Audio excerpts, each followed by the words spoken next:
What's going on, guys? Aziz here, and welcome back to the channel. Welcome back to episode 2 of the Vancouver Huskies expansion. If you watched the previous episode, or the first episode of the series, we played the OKC Thunder and embarrassingly lost 81-68. Here, just a box score, just going over the performances of the players that we have. We got shredded by Schrader and Chris Paul, with Gallinari, Mirotic, and some of the other supporting cast. So in this episode, we're currently 3-7. We'll be simming the first 9 games, and then we'll be playing the 10th game against the 3-time NBA champions, Golden State Warriors. And then after that, I guess that's how the video will end. But nevertheless, we'll jump into that game. They're currently 6-14. They do have their full lineup. Everybody's healthy. Klay Thompson and Steph Curry, including. And then they've had a couple of players that they've added. Andrew Wiggins, Eric Pascal, Jamal Crawford coming off the bench, and a few other players. But nevertheless, even though they have a full lineup, they are still struggling, just as they are in real life. As the game tips off now, it looks like they're in a rebuild mode. They do have a respectable lineup, but they are playing quite small. I think Pascal's playing the center, or he may be playing at the 4, and then Draymond Green might be playing the center. But nevertheless, they go up 4-0 early on in the first quarter. So if you watch the first video, you would see that I was struggling entirely with the game. It was my first week of playing NBA 2K. I did play quite a bit of NBA 2K19, but haven't spent much time on NBA 2K20. Got it obviously a bit late, 6-7 months late, but nevertheless, here we are. I did take some time to get in the gym and work on the jumpers of the players that we have. I haven't perfected it, but definitely more confident than I was in the previous game. 5 minutes in, Curry gets a fadeaway 3, and they go up 6 early on in the first quarter. So one thing I've noticed as well is with my play so far is I start out the games extremely slow. I get flustered and frustrated and kind of just put up any shots that I can. But I'm still getting, like I said, used to the mechanics of the game and working on that. As you can see, Demarcus Cousins is back to his old form, averaging 22.5 points a game, 1.7 steals. He's really the all-star of the team. He's been carrying a load of a majority of the workload in terms of production. And then we have a few supporting casts, Reggie Jackson, Ibaka, DeAndre Hunter, etc. But one thing I've also noticed when I look at the team stats is that we are dead last in the NBA in assists per game. I think we average about 18 or 19. So we're definitely going to need to work on that. I mean, I understand that we have Reggie Jackson. He's more of a scoring point guard rather than the playmaking. So we may have to look at free agency or look at some other options as they go up 8 late in the first. Josh Hart drives it in and gets to cut it to 6. 1 minute left. And then this is their bench. So that's the other thing I've been trying to do is take advantage of the opposing team's bench, as Jamal Crawford knocks down a 3. I understand that our bench is a lot stronger than most of the teams in the NBA, I would assume, just based on the production we're getting and the players that we have. We have Malik Beasley coming off the bench, Josh Hart, Korkmaz, Fernie Simons, NICOLAS CLAXTON, and then we have McDaniels, who was in the G League, but I'll probably call up to give him some playing time just to kind of feel out and see what kind of player he is. But in this episode, I went ahead and gave, I think, an extra 8 or 10 minutes to NICOLAS CLAXTON. I do like his defensive presence as Jamal Crawford gets a floater. So they're up 13 early in the second. Claxton drives it in into the hoop. So a lot of pick and rolls with Claxton. I do really want to develop him. I feel like he could be like a Mitchell Robinson, who is doing quite well for himself in New York. So I want to continue to develop Claxton and take advantage of that as we knock down a 3 with Reggie Jackson, cut down the lead to 9. 4.5 minutes left in the second. But nevertheless, I'll definitely be taking advantage of trying to develop Claxton and his defensive ability as Pascal. misses the three. We go the other way, and Korkmaz goes in for the drive and dunks it on the breakaway. Cut down back to 9. But yeah, I'll be taking advantage of Claxton. I mean, we do have Ibaka on a expiring contract, so we'll be also looking at the option of moving him closer to either the trade deadline or halfway through the season. I don't like making trades closer to the deadline because it gives you only about 25, 26 games towards the end of the season to really evaluate the players that you get in return. If they are also expiring, is DeAndre Hunter working on the post there. But yeah, so the expiring contracts that we have right now are Reggie Jackson, Bogdanovic. We got Ibaka on an expiring contract. Cousins, we have a team option for next year, so I'll probably pick it up just depending on how he performs the rest of the way. And then we have Malik Beasley, Josh Hart, both on expiring contracts as well. So we have about 5 players that we need to evaluate and see if we're going to resign.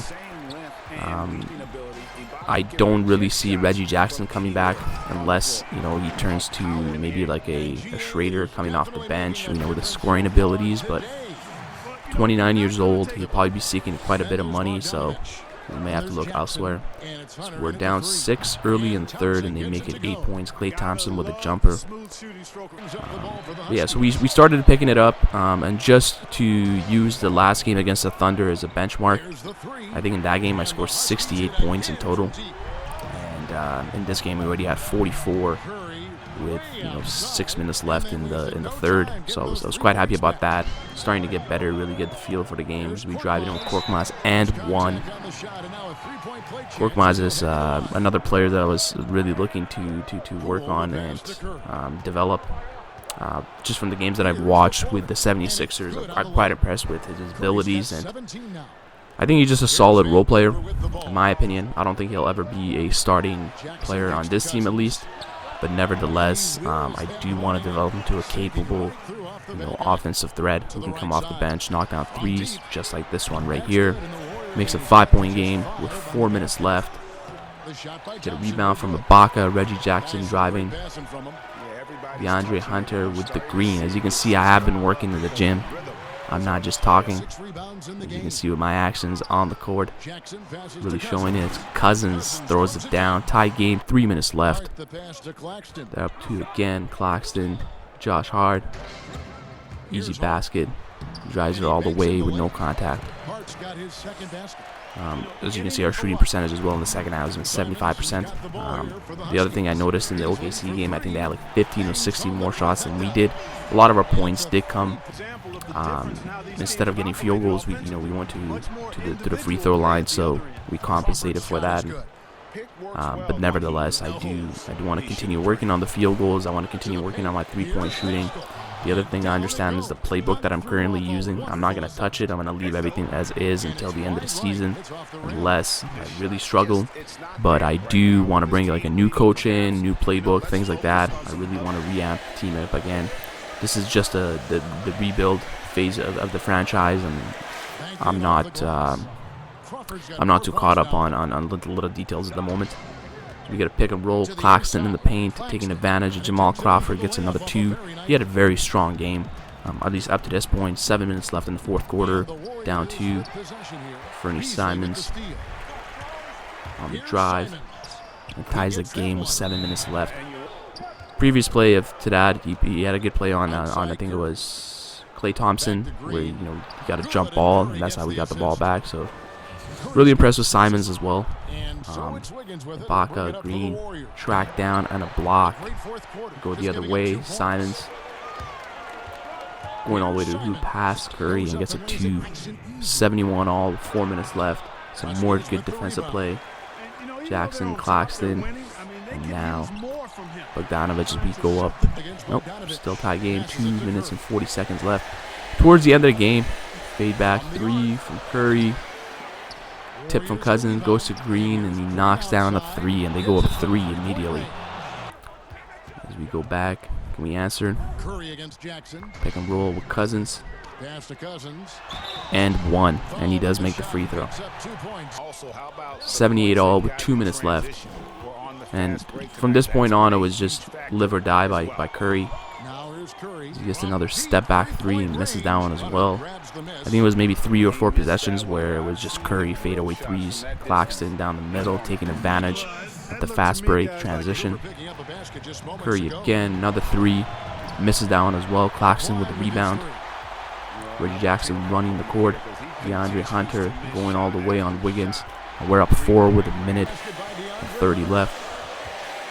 Another fadeaway three from Curry.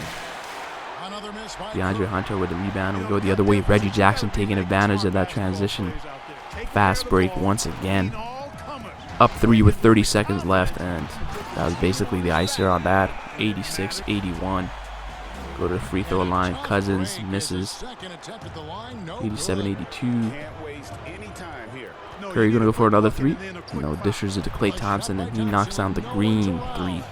So both teams in the bonus with 15 seconds left. Now 7 seconds. They don't have a timeout. They're down 3. Feed it to Andrew Wiggins. Hunter all over him. Misses. Ibaka with a rebound, and that's how the game ends. We win by 3, 90-87 over the 3-time NBA champs. I was really happy, really impressed with myself, first of all, the way I performed. But this was overall just a fun game. I really enjoyed it. We did take advantage of the mismatch. Here's a box score: 23 and 12, 9 of 14 from the field, 5 of 7 from the free throw for Cousins, 15 from Hunter, 12 points, 10 assists for Reggie Jackson, 5 of 7 shooting. Amazing performance from him. Claxton, 10 and 4. He had 3 blocks, 1 turnover. He's a big man, so we won't look at those numbers. As we keep scrolling down, Bogdanovich, 7 points, 6 rebounds, 3 assists. Made a 3 as well. Korkmaz with 7. Beasley chipped in with 5. Hart, 4 points, 3 rebounds. And then Simons, 4 points and 6 assists. So we had that assist going for us, with Reggie Jackson in the starting 5, and then also with Simons coming off the bench. But nevertheless, I really hope you guys enjoyed this video. I'm having tons of fun creating this content for you guys. And if you can, please hit the subscribe button and turn that notification bell on so you don't miss any content from this series and everything else that we have going on. And I'll see you guys in the next video. Cheers.